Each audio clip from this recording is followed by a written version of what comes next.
ಹೇಗೆ ಮಾಡೋದು ಅಂದ್ಬಿಟ್ಟು ತೋರಿಸ್ಕೊಡ್ತಿದ್ದೀನಿ. ಇದು ತುಂಬ ಈಸಿ ರೆಸಿಪಿ.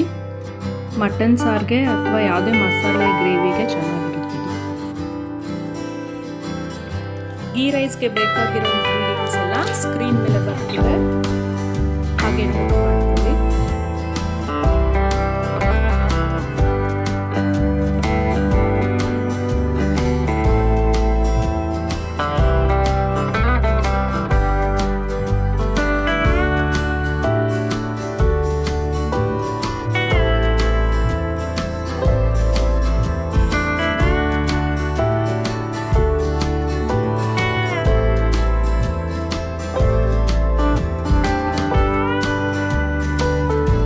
ಮೊದಲಿಗೆ ಅಕ್ಕಿನ 2 ಸಲ ನೀರಲ್ಲಿ ತೊಳೆದ್ಬಿಟ್ಟು ನೆನೆಸಿಡಬೇಕು. ಅದ್ರಾಗೆ ಎಣ್ಣೆ ಒಂದು 3 ಟೇಬಲ್ ಸ್ಪೂನ್ ಅಷ್ಟು ಹಾಕಬೇಕು. ಆಮೇಲೆ ತುಪ್ಪ 2ರಿಂದ 3 ಟೇಬಲ್ ಸ್ಪೂನ್ ಅಷ್ಟು ಹಾಕಬೇಕು.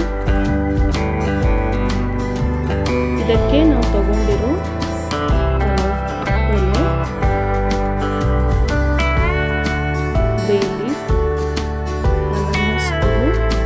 ಚಕ್ಕೆ ಲವಂಗ, ಏಲಕ್ಕಿ ಹಾಗೂ ಗೋಡಂಬಿನ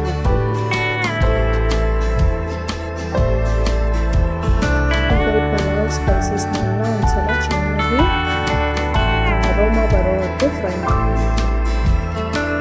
ಮತ್ತು ಇದಕ್ಕೆ ಸಿಪ್ಪೆ ಸುಲಿದಿಟ್ಟಿರೋ ಬೆಳ್ಳುಳ್ಳಿ ಹಾಗೂ ಸಣ್ಣದಾಗಿ ತುರಿದಿಟ್ಕೊಂಡಿರೋ ಶುಂಠಿನ ಹಾಕ್ಬಿಟ್ಟು ಸುಮ್ಮನೆ 1 ನಿಮಿಷ ಫ್ರೈ ಮಾಡ್ಕೊಂಡು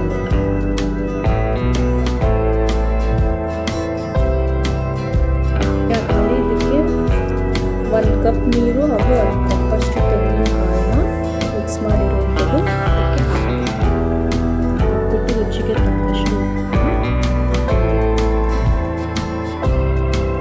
ನೀರು ಕುದಿಯೋಕ್ಕೆ ಸ್ಟಾರ್ಟ್ ಆಯಿತು.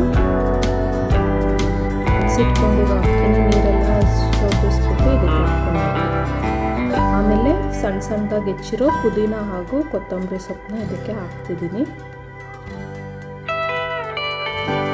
ಪುದೀನ ಕೊತ್ತಂಬರಿ ಸೊಪ್ಪೆಲ್ಲ ಹಾಕಾದ್ಮೇಲೆ ಇದನ್ನ ಒಂದ್ಸಲ ಚೆನ್ನಾಗಿ ತಿರುಗಿಸ್ಕೊಟ್ಬಿಟ್ಟು ಬೇಯೋದಕ್ಕೆ ಬಿಡ್ತೀನಿ.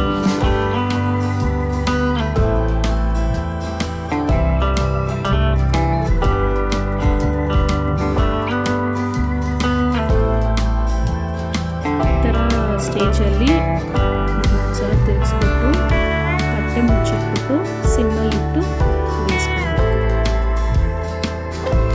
ಗೀ ರೈಸ್ ರೆಡಿ ಆಗಿದೆ ನೋಡಿ, ಎಷ್ಟು ಸಿಂಪಲ್ ಆ್ಯಂಡ್ ಈಸಿಯಾಗಿ